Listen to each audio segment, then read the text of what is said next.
आज आपको मशकोह वैली में ऑपरेशन विजय की एक लड़ाई के बारे में बताने जा रही हूँ। ये लड़ाई मशकोह वैली के पॉइंट 4875 पर कब्जे के लिए लड़ी गई थी।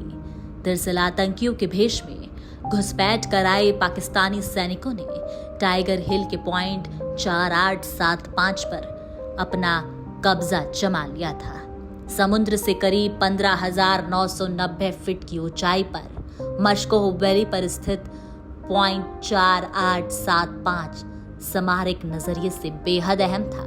लिहाजा पीपल टू नाम से विख्यात पॉइंट 4875 पर मौजूद पाकिस्तानी सैनिकों को उनके अंजाम तक पहुंचाते हुए पीक पर दोबारा कब्जा हासिल करने का टास्क 6 जुलाई 1999 को 17 जाट रेजिमेंट को सौंप दिया गया।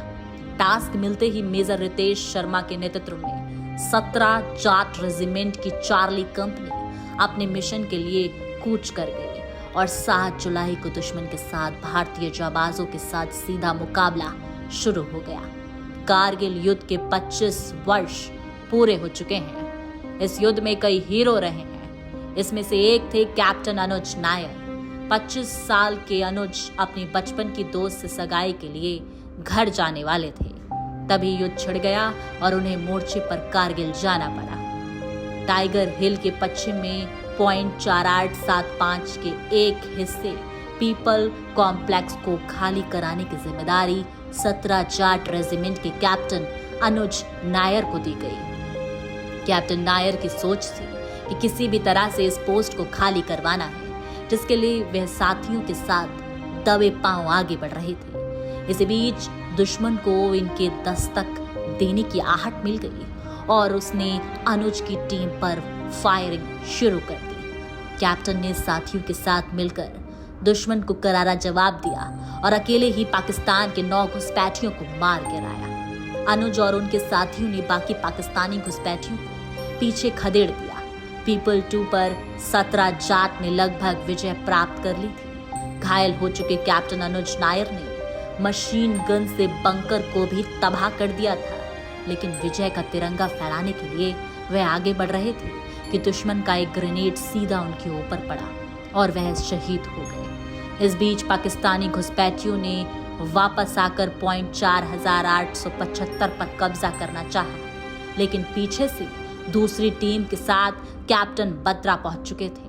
उन्होंने घुसपैठियों का काम तमाम कर दिया, लेकिन तिरंगा फहराने से पहले वह भी दुश्मन की गोलियों की बौछार से शहीद हो गए।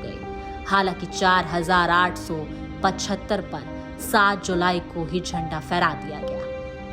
बताते हैं कि जब कैप्टन अनुज नायर जंग पर जा रहे थे तो उन्होंने अपने सीनियर को एक अंगूठी दी और कहा था कि यह अंगूठी उनकी होने वाली मंगेतर को दे दे। सीनियर ने कहा कि तुम खुद देना, जिसके जवाब में उन्होंने कहा था कि मैं जंग पर जा रहा, वापस लौटूंगा या नहीं। लौट आया तो खुद दे दूंगा, वरना आप इसे मेरे घर भेज देना और मेरा संदेश दे देना। दुर्भाग्यवश इस जंग से अनुज वापस नहीं लौट सके, लेकिन वह पूरे देश के लिए मिसाल हैं। कैप्टन अनुज नायर का पार्थिव शरीर जब तिरंगे में लिपटा दिल्ली पहुंचा तो परिवार के साथ एक लड़की भी फूट फूट कर रो रही थी। वह सिमरन थी, जिसे सगाई करने अनुज आने वाले थे। कैप्टन अनुज नायर को युद्ध में अनुरणनीय वीरता के लिए मरणोपरांत महावीर चक्र देकर सम्मानित किया गया।